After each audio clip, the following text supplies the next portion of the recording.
Hi, welcome to Kids Are Chefs, where we prepare a great meal and a great topic.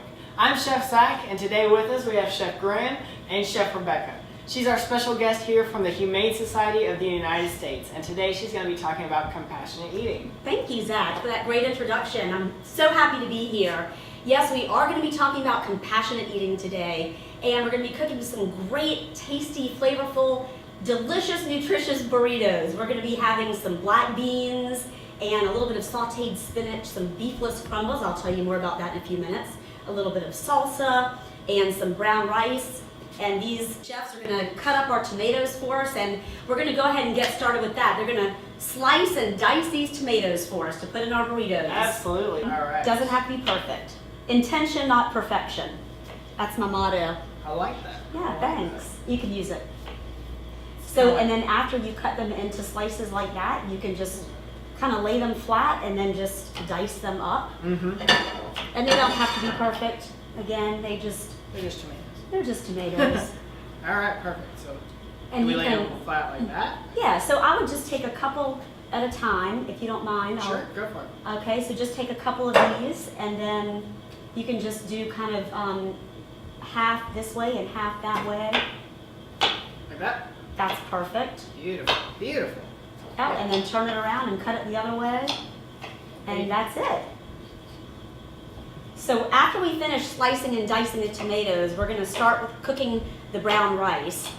This actually normally takes about 40 minutes to cook brown rice, which is filled with fiber. And I love to use brown rice often instead of white rice. Oh, absolutely. Now to cook the brown rice, we use 2 cups of water to 1 cup of rice. So if you guys want to go ahead and do, that's a 1 cup measurement, so we'll fill that up a couple of times, add it to the pot.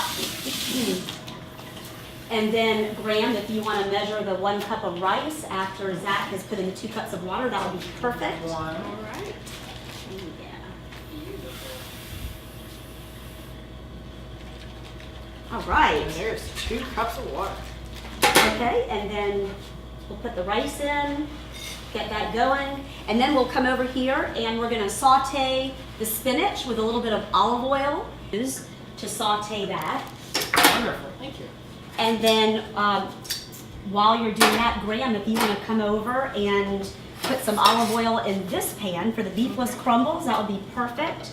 And get that heated up, maybe on 2 or 3. So these are the beefless crumbles. I'm going to use that one. Are you good? Yeah. And these are made out of pea protein.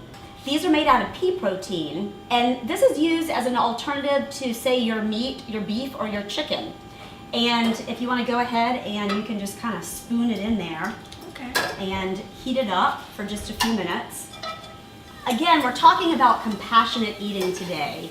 And when we think about compassionate eating, we think about how do we make a choice with all the meals that we make on a daily basis to live a more compassionate life. And we're going to be sitting down when we eat to talk about this further.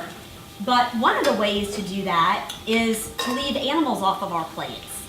And with the Humane Society of the United States, we work on a compassionate, humane world for all animals and people alike.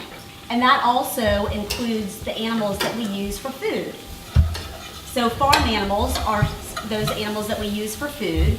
And rather than the resources that it takes to process and feed and house cows, and rather than using the environmental resources that we use for those things, all the water consumption and the land use and everything involved with that, we can choose to use a different product and leave that off of our plate. And so we're choosing a more compassionate way of eating that's better for the environment, that's obviously better for the animals, but you know what, it's also better for our health, because decrease in meat consumption, even if it's just about 20%, which is only about 1 day per week. Wow. Have you heard of a program called Meatless Monday? I actually have, yes. A lot of the schools are doing that, and colleges and universities. It's just about taking a holiday from meat 1 day per week, and that's because Leading healthcare institutions have determined that even just that little bit cuts down on your risk for chronic diseases Wow. like diabetes and heart disease and stroke and certain types of cancer. That's awesome. I'm interested in hearing from both of you, what does it mean to you when I say the word compassion? How do you define that? Like when you're compassionate with somebody, I feel like you're sympathizing with them, and you kind of, you're compassionate. You show feeling, and you show that you care, I guess, towards something. What about you, Graham? I would say that like compassion for food is more of like you're caring for what you eat. Aha, That's I like the way you worded that. good answer. And you want it to be good for you and you want it to be good for what you're eating. Perfect. I love to hear that. Yes. You care about how it affects you and care about how it affects whatever it is that you're putting on your plate. Excellent. What's one of the ways that you've shown compassion, either to yourself or to someone else or even to an animal? I mean, I personally, every Thursday night, I go down and I help with the homeless here in downtown Atlanta. And that's Great. compassion towards them. You know, they have less than me. I can go and I can show them, you know, yeah, I may have a house or whatever, but we're still the same. Like, we're still humans. We still are able to love each other. We still put our pants on one leg at a time, you know, and that's kind of compassion, I guess, towards them. Yeah.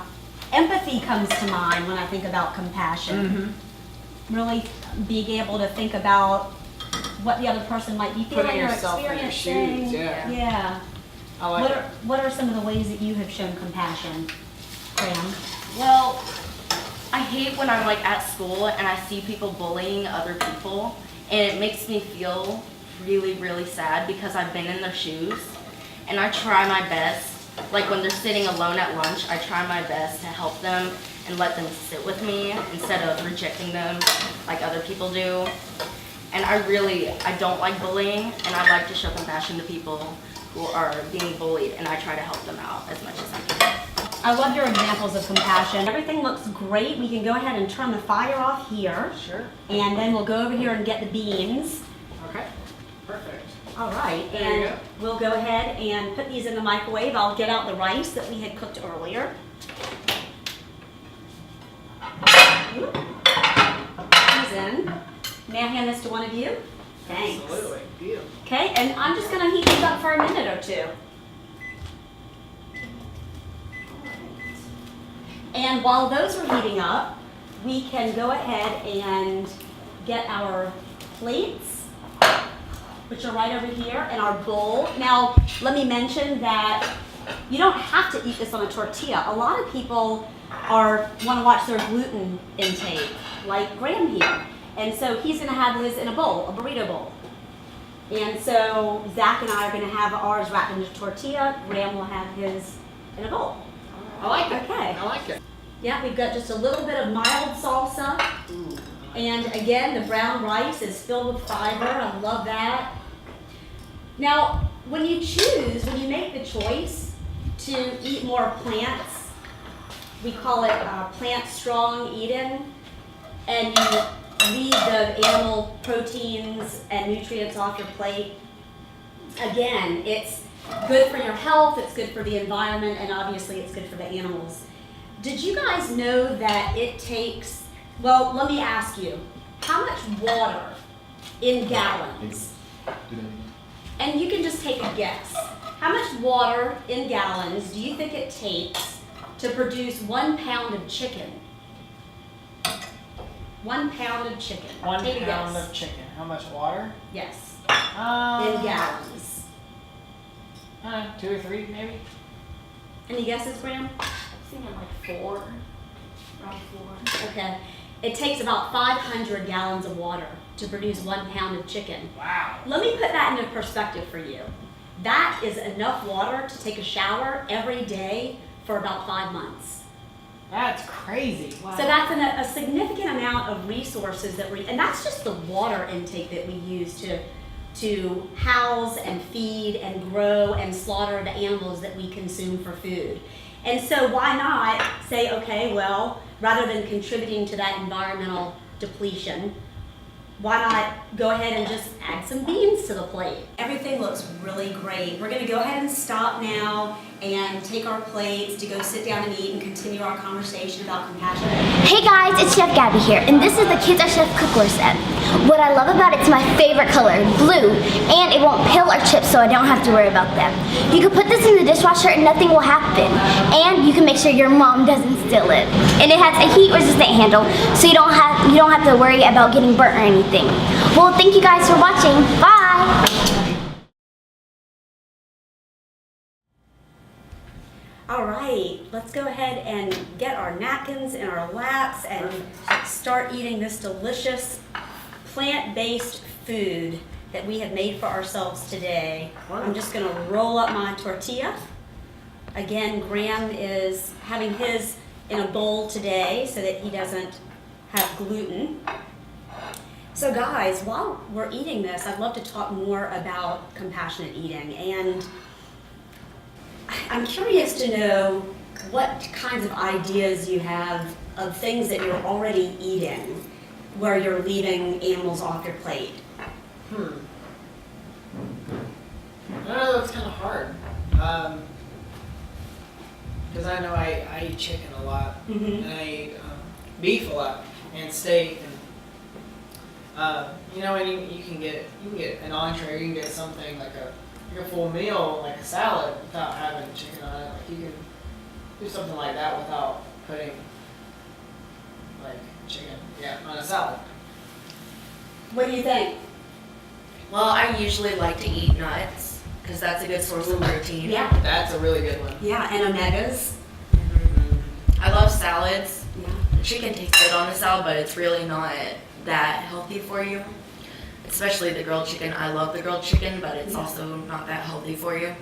So basically, you just put some nuts on there to add some more protein. Yeah. And you can use chickenless chicken strips because they have those available now in all the grocery stores and Walmart and Target.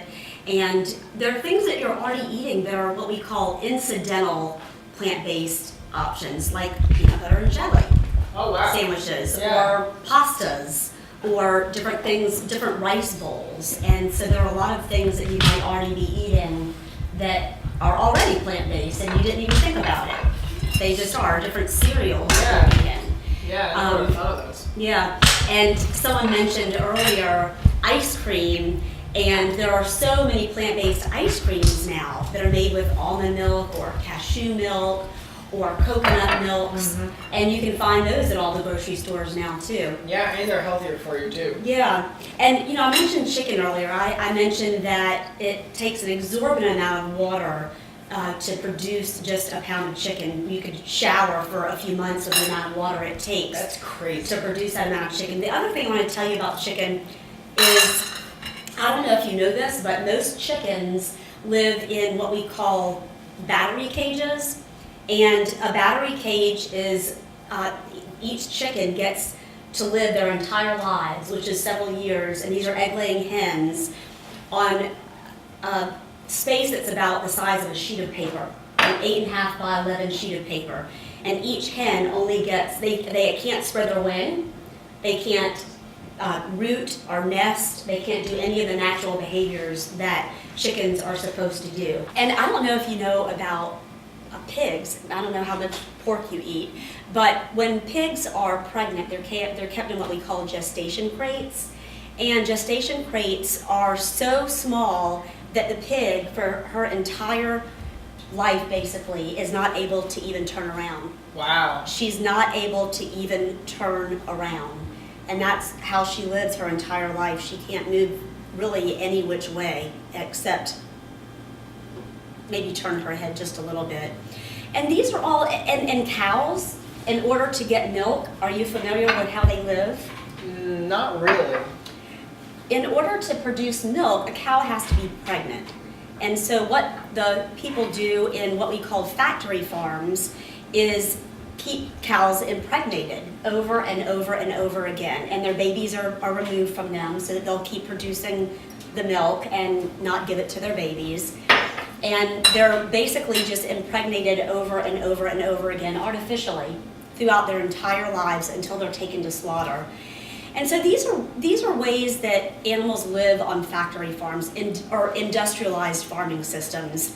And so when we choose to make different choices, which we can do several times every day by the meals, just even by the meals we eat, we can make the choice to be more compassionate about these animals, again, while helping our own health by eating more plant-based options like beans and different cruciferous green vegetables and nuts and seeds like Graham you mentioned.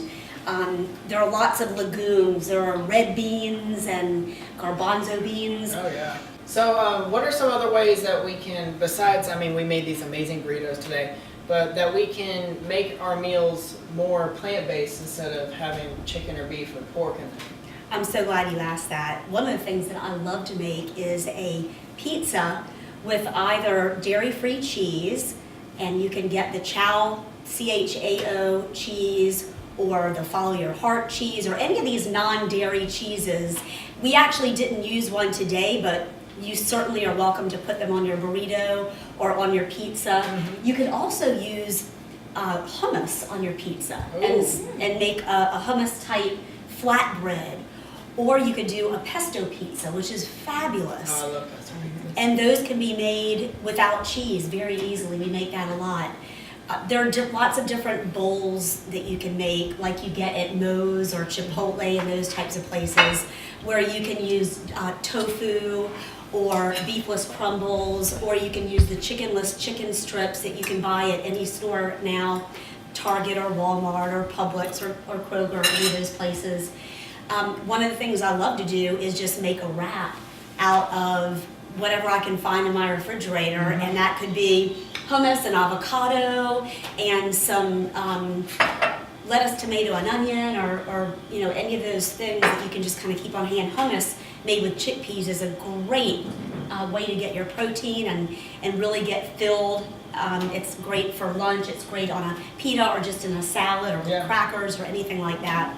So there are lots of alternatives that we can use to make that choice. So as a person who loves meat, and I usually eat a lot of meat, but I really want to stop that because I know it's starting to get unhealthy for me.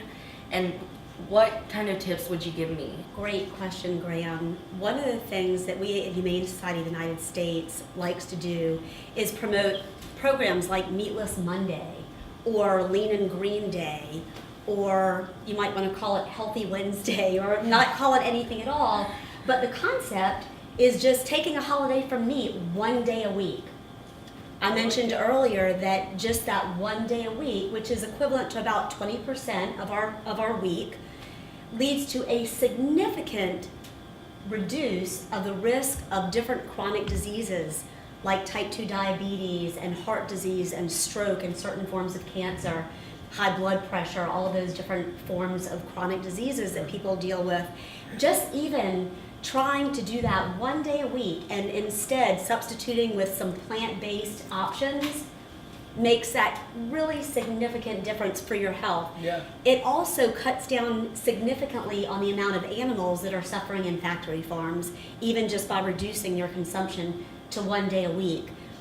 And again, here we're talking about compassion. So just doing that one day a week is showing a tremendous amount of compassion for the animals, for your health, again, for the environment. The Sierra Club, which is a leading environmental organization, says that if we all reduced our meat intake by just one day a week, it would be like everyone switching from driving a sedan to driving a hybrid. Wow. If everyone in America did that, that's how much greenhouse gas emissions we would reduce if we could just cut out one day a week of eating meat. So it really serves the environment. That's awesome. Yeah. That is a really good tip. I like it. Yeah, Thank so you you. can start there for sure. And there are lots of recipes available. If you go to hsus.org for Humane Society United States.org/Meatless Monday, you'll find tons and tons of recipes available on that website. You can even sign up to receive an email every week with a recipe emailed to you of plant-based options from that website. Really cool. So that's a good Really place to cool. start. Thank you. Thank you so much for being on here with us. We really enjoyed it. Thank you for showing us about our burritos. I really enjoy it. Thanks for having us. Thank you so much for being here with me today and talking about compassion and eating and trying to eat more plant-based meals for our health and for the environment and for the well-being of the animals. Absolutely.